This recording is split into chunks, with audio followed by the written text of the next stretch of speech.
Hello and welcome back to Let's Play Trudograd with me, BringItDon. О, кого я вижу? Здравствуйте. The woman grins from ear to ear, and makes a clumsy attempt at an embrace. Thank you so much for saving our living space. Your husband seems like quite the inventor. Well, he mostly invents his trouble. How do you cope with him? He's not that bad. He occasionally thinks up something completely stupid, like that time with the aspics. Though even that wasn't the worst of his mistakes. But he doesn't smoke. You know how much money we save by not buying tobacco? I can imagine. Now some other questions. I don't know if I've got anything fun to tell you, but ask away. What's your name, oldster? My name is Svetlana. Svetlana Kondrashkina. Since I took my hubby's last name. Tell me about Trudograd. You know, I've seen many interesting places in my life. Trudograd isn't anything special to me, but it's home, I suppose. I found my family, my happiness here. What else can one ask from the gods?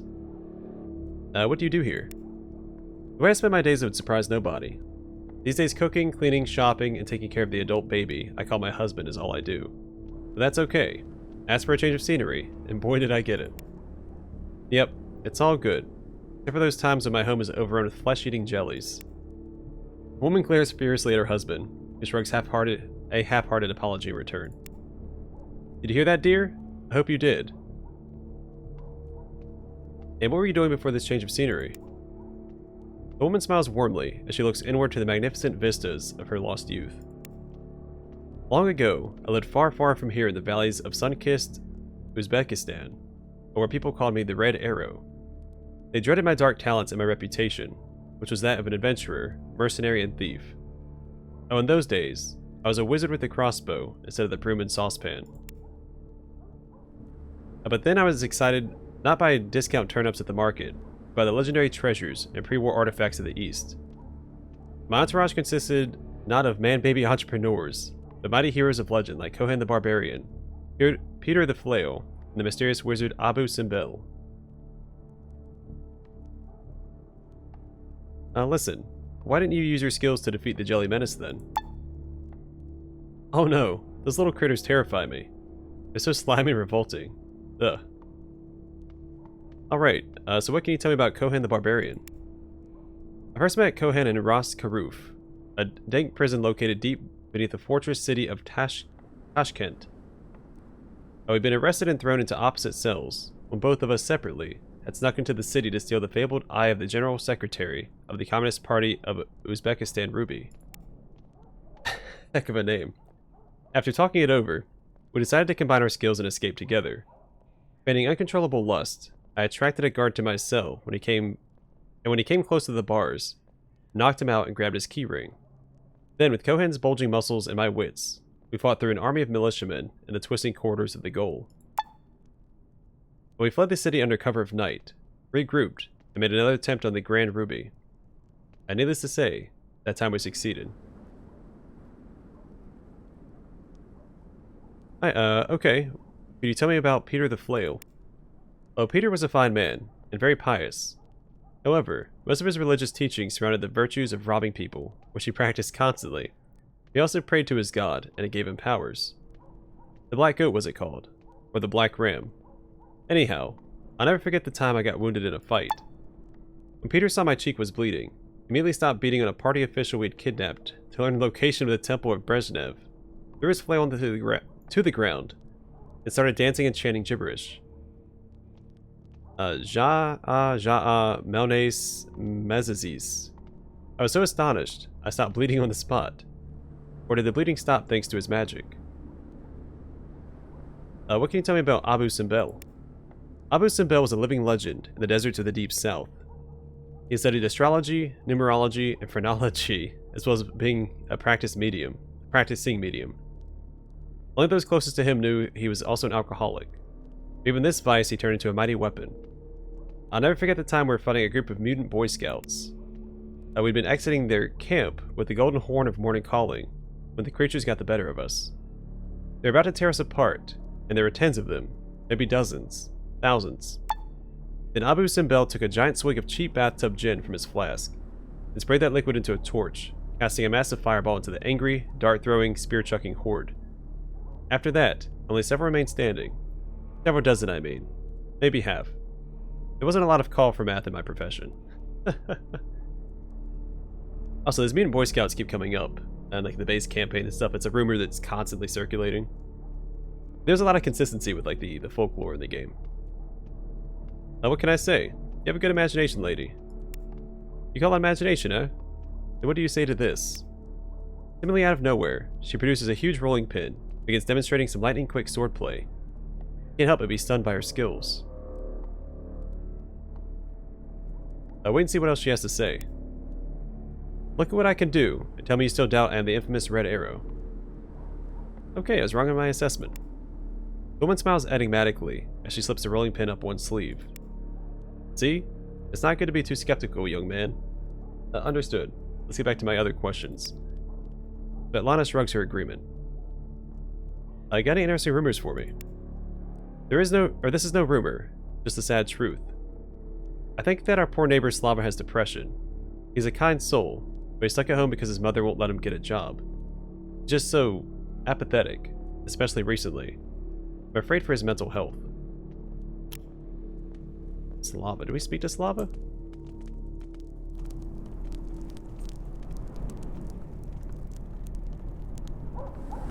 I don't remember a Slava. Oh, I guess we didn't talk to this guy.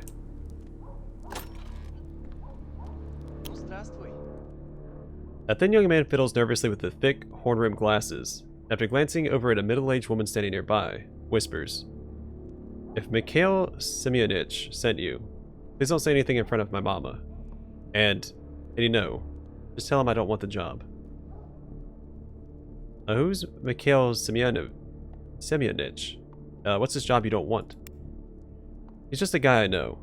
I passed my truck driving exam using his GAZ and aced it. He was so impressed, he offered me a full-time position driving for his company. He said, "The road. She's a colony, Slava. Man who's never tamed the highways, never lived." I agreed then and there, because he's really pushy. But I can't make good on my promise. I skipped the interview and started avoiding him.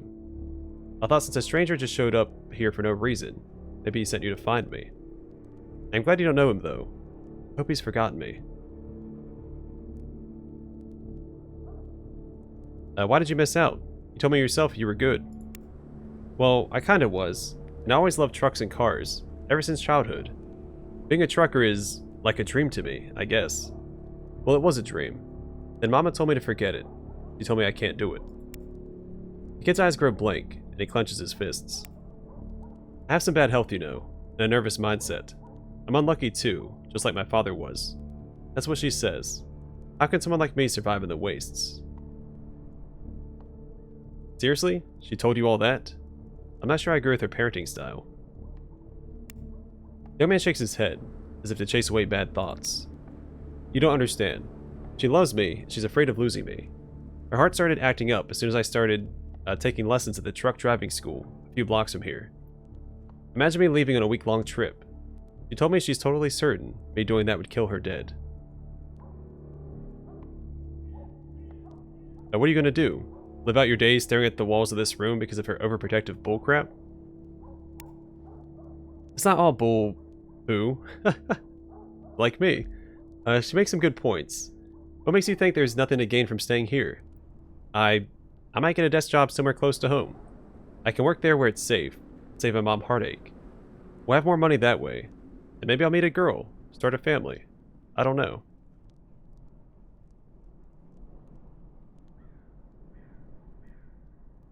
She's just making empty threats. What are you, stupid?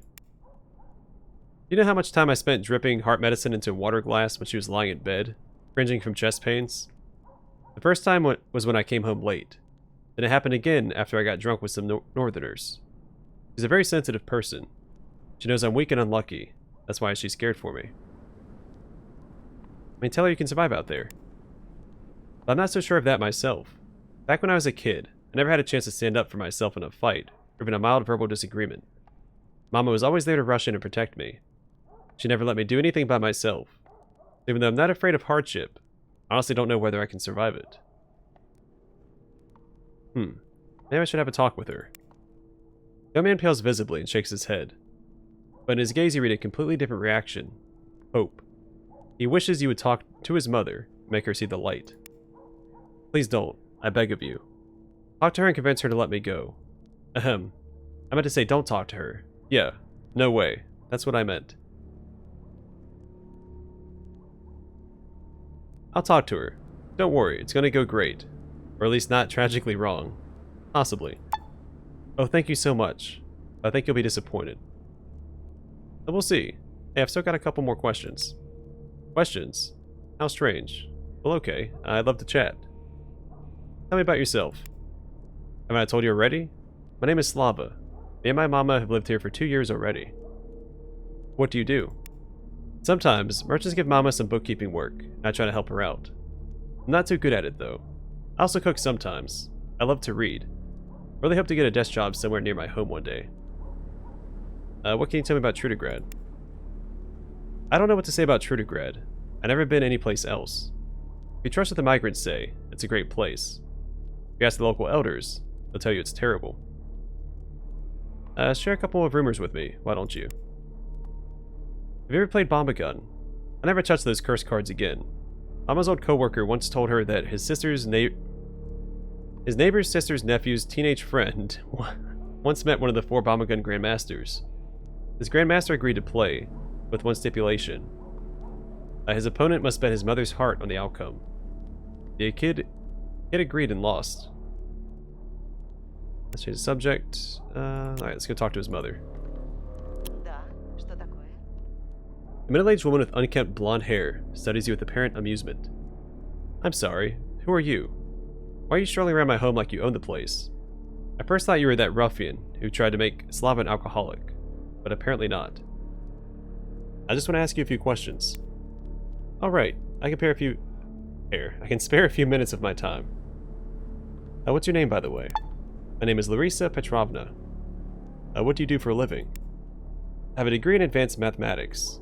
This type of knowledge can be used in many places, and that's what I'm doing. What can you tell me about Trudograd? A disgusting city, where the authorities artificially raise prices to starve the old intelligentsia out of their beautiful apartments. Nowadays, only army goons and political hacks have nice homes. Share some rumors with me. They say that crime is out of control in the city. You need to travel cross-district and night is falling. It's unwise to travel. Better to spend the night with some homeless people, close it up to a burning barrel in some godforsaken alley. Though even there, one of them might mug you. Yeah, okay. Let's change the subject. What else can I tell you? Tell me who tried to make Slava an alcoholic. Slava had this so-called friend some time ago.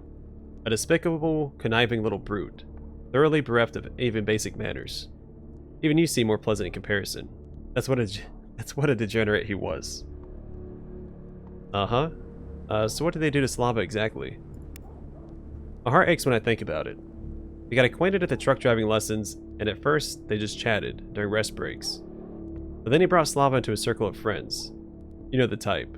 Drug addicts and women of dubious morals. He suggested that Slava drink alcohol with them, so they could tar for them. He must have done something more underhanded to cripple my boy's mental capacity, because when I prohibited Slava from talking with that piece of human garbage and his pals, he actually rebelled against me. He raised his voice, demanding I unlock the door so he could leave for an afternoon in town. When I said no, he became hysterical. It took him until morning to return to his calm, passive self. Thank God for that. Seems like Slava's new friends were your average city kids. Despite Slava being chronically lazy, timid daydreamer, which are not desirable traits, he still deserves better peers than some drugged up punks. I don't know how to reply to that, so let's change the subject instead. Let me persuade you that Slava should work as a truck driver. How can you not understand? The boy just entered a phase in which he believes himself an adult, is looking for responsibility. Believe me, I'm already taking measures to prove how silly this dream is. I sent him to those truck driving courses. That way, he'll learn firsthand how dangerous and disgusting that profession is. Don't you know that your boy isn't a boy anymore? He's a grown man. Yes, I'm well aware of that, but I also know that my son has never solved any real-life problems or conflicts. He can't even speak right when he gets emotional. He'll be eaten alive out there in the big bad world. My dear, how do you know that? It won't kill the boy to try. At least let him have that. Can't read today. You're telling me that despite Slava's lack of physical or mental prowess, despite having 0 life experience, he won't die at such a demanding job. Okay, supposing he succeeds, what then? He'll put his pedal to the metal and leave me. What reason will I have to live after he disappears from my life forever? What does this have to do with you? I thought we were talking about your son's well-being. Tears start flowing freely from the woman's eyes, but she swipes them away and answers in a menacingly loud whisper. Right, who cares about my future? Yes, why not force me to live through my husband's betrayal once again? He ran out on us, you know. All I've wanted since was to never be alone again. Is that so reprehensible? Yeah, kinda. You're ruining your son's life and stuff. Slava's mother trembles like a cornered animal. Her gaze darts manically from wall to wall, as if looking for an escape route. Finding none, she grimaces, and in a barely audible voice agrees. Fine, fine, fine. I'm a terrible mother. I'm the worst. I'm a monster. I don't know anything about life or my own son. I'm messing up his future. I dare dream of not dying alone. How selfish, right? Go tell him I won't stop him from leaving. Tell him to try that idiotic profession for himself. That moronic toy car game. I can see one only result from this, but fine. Go on and tell him. I don't want his death warrant to come from my lips, so I'll let you be the executioner. See? That wasn't so hard, was it? I'll go deliver the good news. As he's standing right beside us. Regarding my talk with your mother. Oh, never mind, he says something different. You love visiting our place, huh? Or did something happen? Regarding my talk with your mother. I hope you didn't tell her anything. I told her everything, and she's granted you permission to go. Are you serious? Mama? It's all true. Do what you want. Go ahead and spit on me, on our family. I'll cope somehow, if this job is so important to you. Mama, I won't go if you don't want me to. Just give me a straight answer. You wouldn't like the truthful answer, so do what you want. Drive your darn trucks. Thank you. Thank you all. Oh, except Mikhail Semyonich, who's probably forgotten about me by now. The position he offered is likely already taken. Can you please talk to him about me? He lives with the parking lot guard when he's in the city. Find him, please. I'll give you my first paycheck. What do you say? Oh dang, well why not? Stay here, I'll be back. So he's out in the outskirts. He lives with the parking lot guard.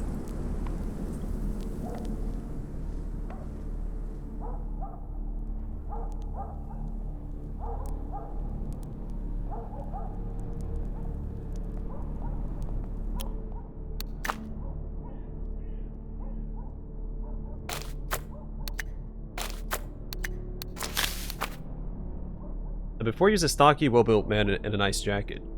Swarming his hands over a flaming barrel, the man glances around and mutters, "Gosh darn idiot of a woman." Now, who is this idiot you speak of, comrade? The man looks up, startled. What?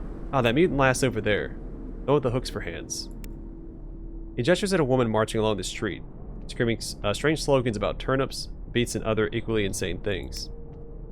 Come on, I can't be the only one who noticed. There's so many weirdos around these days. They make up religions or pretend to be birds or whatever. It's nuts. They're turning the world into a giant freaking freak show.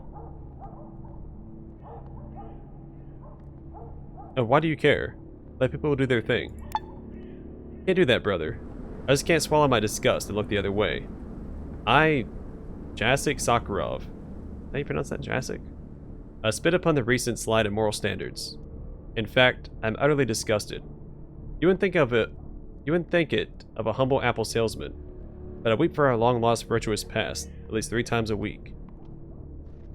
And speaking of weeping, what about your wallet, because these juicy vitamin babies won't buy themselves? Okay, dazzle me with your fruity wares. This is a weird time and place to sell apples, Jacek. Your conversation partner looks away, as if he has something to hide. There's nothing weird about it. Why are people always so suspicious of me? First they spread rumors about me being a violent assassin, and they say I'm an illegal firearms dealer paying the local cops to ignore his deadly trade. But the real reason for my commercial success is easy as turnip pie. My apples are tasty and cheap. The local hobos like them and they can afford them. Treat yourself to one of my apples, and you'll see I'm telling the truth. But too bad. Me and my gang of trigger-happy criminals were looking for a place to buy huge quantities of firearms and ammo. Trigger-happy, huh? The kind of guys who shoot at the least provocation, like the sound of a birdsong in the distance, and therefore need to purchase ammo in bulk. Alright, I only keep a tiny network of customers, and that's usually enough for me. But you seem like you'd make a nice addition to our family of gun nuts. Jacek leads you to his truck, and ships a crate of apples to reveal a horde of army equipment and ammunition cases hidden beneath. With a furtive glance at nearby policemen, he's seen the exact same thing, but doesn't seem at all bothered. On the contrary, he deliberately looks away. Now that's better. Okay, let's trade.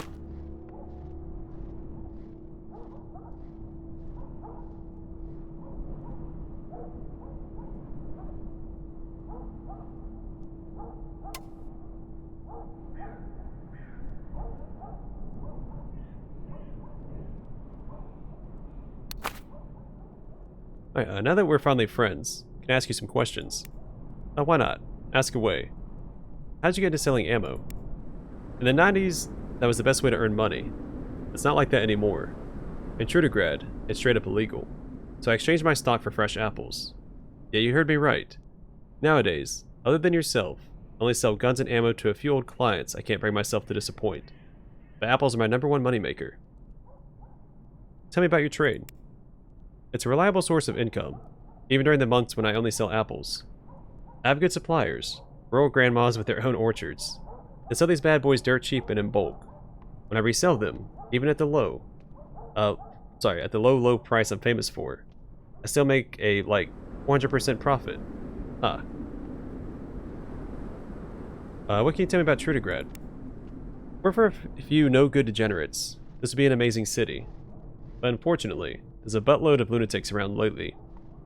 Folks say that red dot in the sky is driving people mad. The Hesperus star. But these speculations are usually coming from people who are crazy themselves. Astrologists, astronomers, witch doctors, and the like. Frauds, the lot of them. Share an interesting rumor with me. Far to the north there used to be this woman, a pre-war professor, who went all the way off the rails a few months back. People started calling her Manya the Mad, because she was constantly annoying everyone with her terrible screams. Oh, my skull, it's cracking open, it's going to burst, call a doctor. Naturally, nobody did. Instead, everyone made fun of her. They joked that because of her pre-war university education, her brain got too big for her skull. But a few days ago, some locals found her dead in her flat.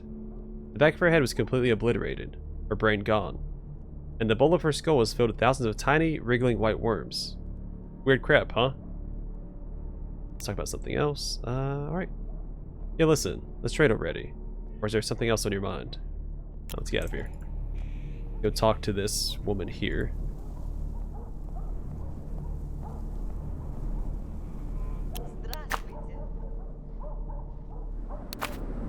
See a short, stocky woman with signs of mutation and fetal alcohol syndrome in her cheery face. She's marching up and down the snowy street, screaming out colorful slogans. When you come closer, she stops and smiles with unadulterated joy.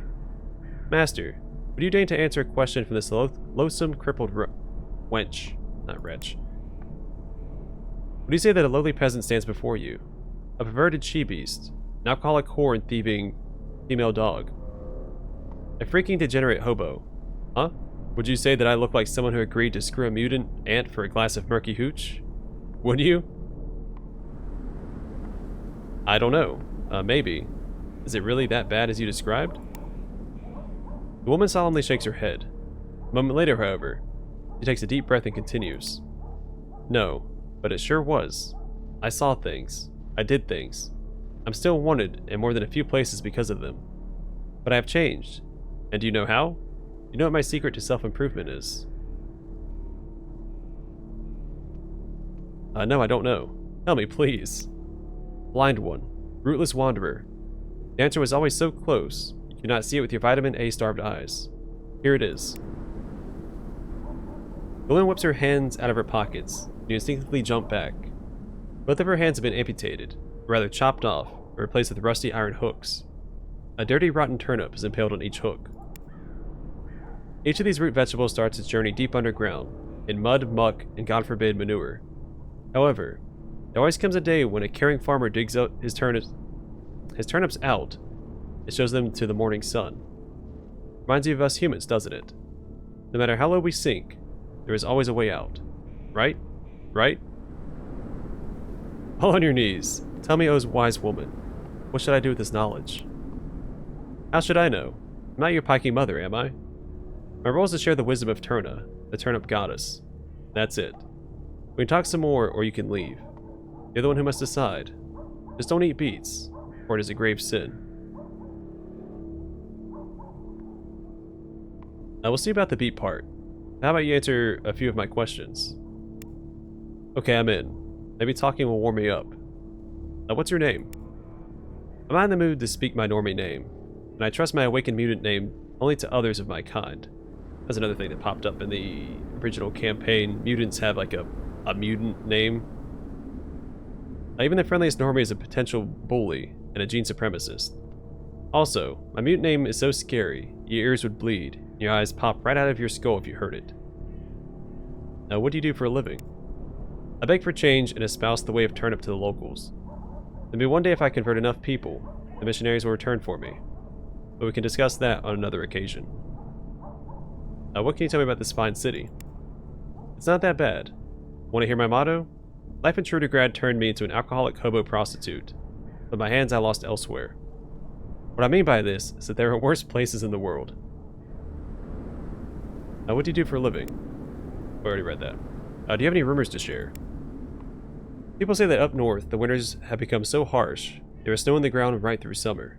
You can feel the colder temperatures even as far south as Trudograd. I see. Now let's talk about something else. We can talk about whatever you like, O disciple of mine. Tell me about your hands, or lack thereof. Meh, I lost my left paw in Borisabad, the walking city. I lost my right one, because of love. Okay, sure. What's Borisabad? Far away from here, in a radioactive desert, the city juts up from the land like a rotten tooth. The Dead City, they call it. After it was nuked during the war, people abandoned the place in two waves. First, the good turnip-fearing people left. Women, children, old folks, hardworking men, government officials. Then another wave of people left the city. These were criminals, marauders, fanatics. They banded together into a huge migrating horde and called themselves Borisabad, the Walking City, after their leader Boris Hajar. I joined them for a few months. When they caught me stealing sunflower seeds, they lopped my arm off without any kind of due process and exiled me. And what's the love story? For a few years I traveled with another mutie named Gorbulog. His mutation was an enlarged cranium, and he thought himself very smart. One of the theories his huge head came up with was that soon people would start using old-timey subway tokens as cash. Ridiculous, right? I was young and naive, and knee-deep in love gunk, so I decided to give him a little present. Found an old subway station, I stuck my hand into a rusty token dispenser to grab a handful or two for my mate. Little did I know these things were built like a freaking tank and full of moving parts. My hand got jammed inside, but good. My skin began to turn blue. Brignor decided to chop it off with an axe, and, well, he did. That was very interesting. Oh, so that's how it went down. Anyway, let's change the subject. How do you come to worship the humble turnip? It's a normal religion, no worse than any other. One time I was lying in a ditch after a drunken brawl, when Turna the turnip goddess's missionaries descended upon me like angels. They got me on my feet, cleaned me up, told me the fable I shared with you, gave me a nice booklet, and left. I unfortunately vomited some half-digested beets straight into Father Turnipus's face. I was so ashamed of myself. And when his ugly mug was dripping with beet-flavored vomit, he still smiled. He looked upon me with pity, and nothing more. He whispered, "It's time for you to see the sun, Gergula, my little turnip." Oh crap. Never revealed my true name to a normie. Don't tell anyone, okay? Anywho, maybe they have temples and sacrificial altars hidden away somewhere. I don't know. I don't want to know. I just want to share their wisdom with others and keep them clean of sin. Turnip, turnip. All hail the mighty turnip. Death to beets. The beet is a sin. Destroy it wherever it takes root. Yeah, hail turnip. Maybe you could answer a few of my other questions. What's your name? I already told you. My name is Gergula. This is my awakened mutant kin name. Alright, I should probably go. Bye. Alright, that was a lot of reading and talking.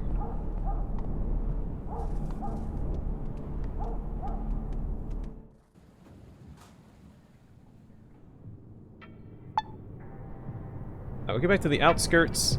I've completely lost track of the time, so once we get there... Oh, we're under attack.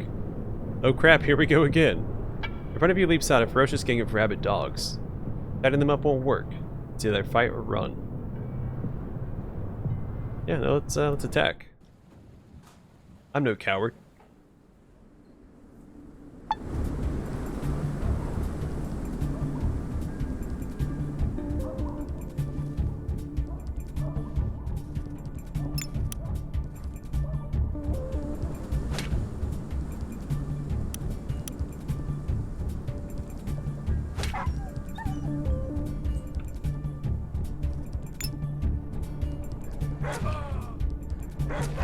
Good. I'm not doing a ton of damage to them, but they're also not doing a ton of damage to me, so... We'll call it even.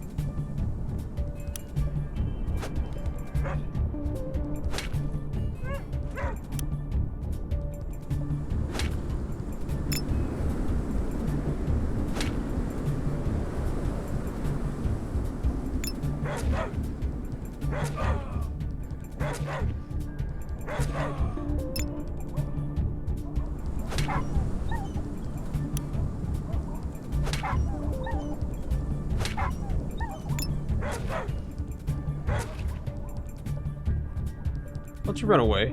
Alright, that's fine. I'll take out your buddy then. Oh, didn't mean to run. Oopsies. No, screw it. We'll chase after this guy, I guess. I misclicked.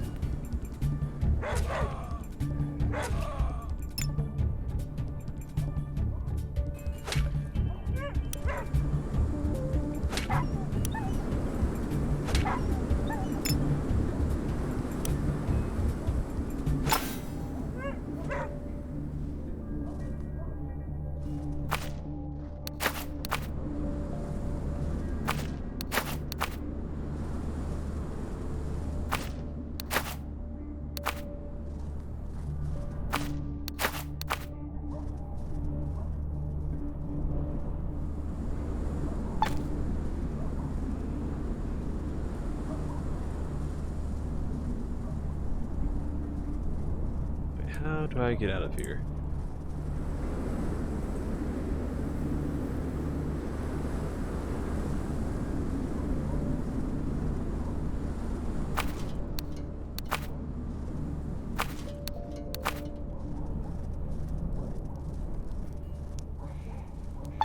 There's stuff laying around. Nice change of pace. Look around the map anyway, because the random encounters in the base campaign sometimes had like little basements and stuff you could find.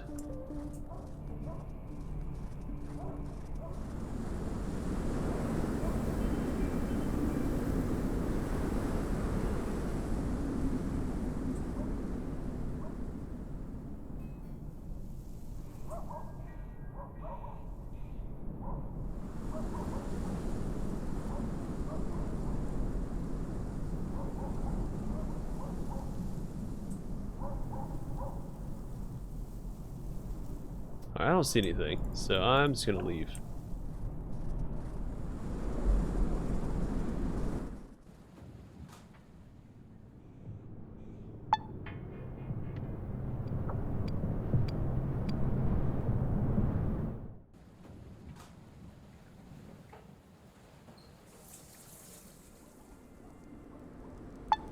Alright, I'm gonna call it here. Next episode we will go speak to Mikhail and this woman here, turn in those two quests.